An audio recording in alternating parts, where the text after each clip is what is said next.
Magandang araw Pilipinas, welcome to CNS Vlogs PH. Buhay probinsya, tara na dito sa aming munting bukid. Yan, ipapakita ko sa inyo mga guys yung aking munting bukid. After 2 weeks, tapos na kaming maglinis dito ngayon. At ipapakita ko na sa inyo itong aking munting bukid. At ito na nga guys, itong aking munting bukid after 2 weeks. Ayan, natapos na naming linisan itong aming munting bukid. Ayan, at mangunguha na rin kami ng mga puso ng saging. Ayan, kasama ko si Mang Kador. Ayan, nakausok pa. Ayan, kukunin natin itong puso. Ayun oh, galing. Salon-salo talaga. Yun ang aking katiwaldas. May daladalang karet. Mangunguha kami ng puso ngayon dahil dadali na namin ito sa Manila. Napakamahal ng puso. So, ayan. Nakakadalawa na kami. At ito nga yung aking munting bukid. Mayroon pa dito isa. Ayan, kuhanin mo na. Saluhin mo naman, Kanor. Ayan, yun puso, ayan oh. Nandun si Mang Kanor sa baba. Ayan, nakaabang na yung sako. Titingnan natin kung masasalo.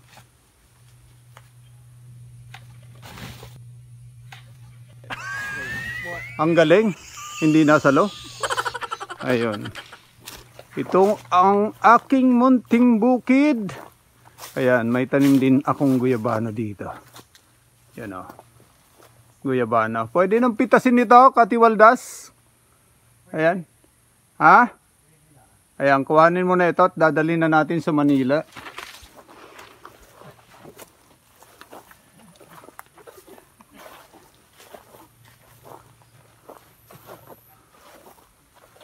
Bayabas. Ayan.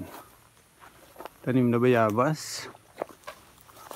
Dami kong mga tanim na saging dito at nagdagdag na rin tayo ng mga tanim na saging. Kaya para pagdating ng araw, marami tayong saging na makukuha dito sa aming munting bukid.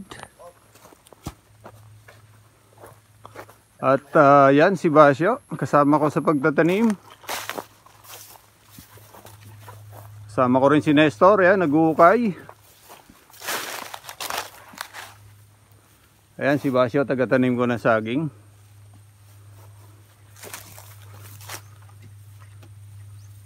Mga 1 taon pa ito mga idol. Yan, yung mga itinanim naming saging. Halos mapapakinabangan ito. So, tanim-tanim para may aanihin. At naniniwala ako sa kasabihang pag may tinanim, may nanakawin. Hindi naman, may aanihin. Ayan.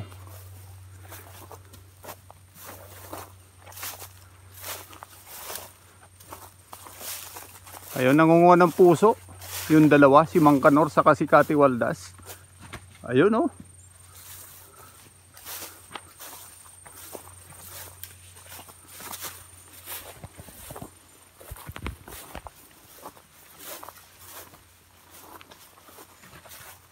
Ito pa yung part ng aking munting bukid. Matagal-tagal na rin hindi na tatabasan ito.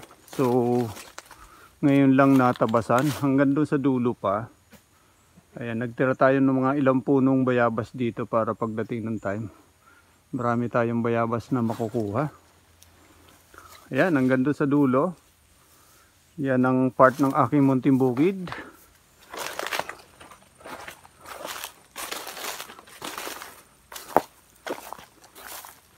Nakakalibang at mawawala yung pagod mo dito pag nakita mo yung mga tinanim mong halaman. Napapakinabangan mo na. Ayan, mga ilang taon na rin ako nagtatanim dito sa aming munting bukid.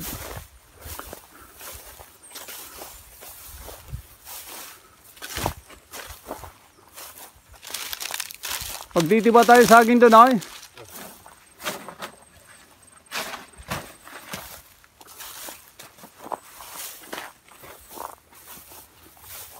Ayan, may tinanim din tayo isang pirasong mangga. Ayan. Tanim tayo ng saging. Saba. Ayan. Marami pa tayong itatanim na saging. Yan, halos may mga tanda na. Ayan, pag ilang araw matatapos na rin ito. Ayan, may mga tanda na kung saan itatanim yung mga saging. Ayan.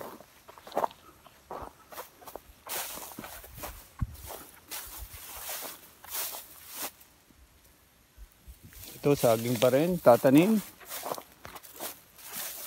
Ito mangga. At ito na, pwede na itong tibain. Ayan, native na saba. Ito yung napakasarap na native na saba.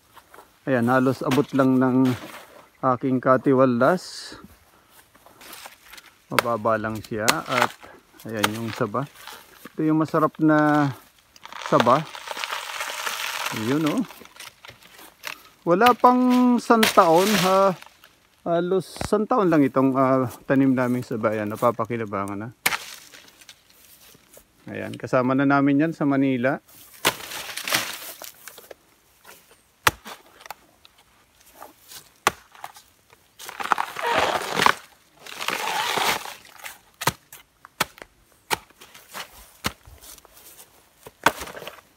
Ayan. Ito yung punong bayabas sa amin na napakaraming bunga.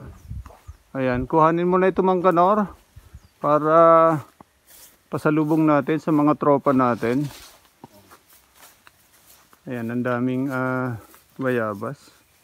Halos naninilaw na. At mayroon pa bang puso dyan? Ayan, kuhanin natin yan. May isa pang puso, ayun oh.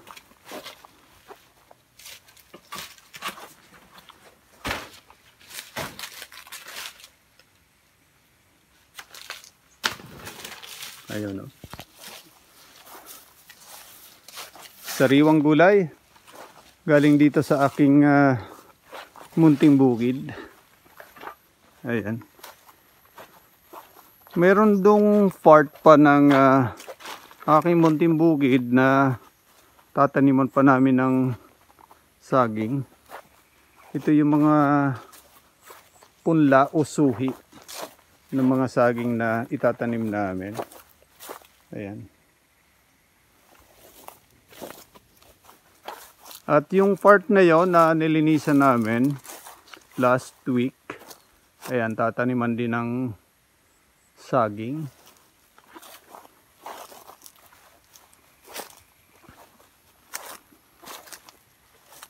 Ayan, sarap ng buhay dito sa aming munting bukid. Sarap ng buhay dito sa probinsya. Sariwang hangin, sariwang mga pagkain. Mawawala yung stress mo pag nandito ka. Ayan, libang-libang lang dito sa aming munting bukid. At bukas, pabalik na kami ng Manila. Ayan, tingnan nga natin kung ilan ang natibang saging. Ilan ba natiba doon, oy? Sa kabila? Siyam na buwig. Siyam na buwig na halo, latundan at saba. Dito, nakatiba kami ng 12 buwig na saba. Tapos marami ring puso. At mayroong ayun guyabano. Ayan. Ito yung aking dadalhin pagbalik sa Manila bukas. Ayan. Maraming salamat po sa inyong lahat. Muli, stay safe. Stay home. God bless. Diyos mabalos.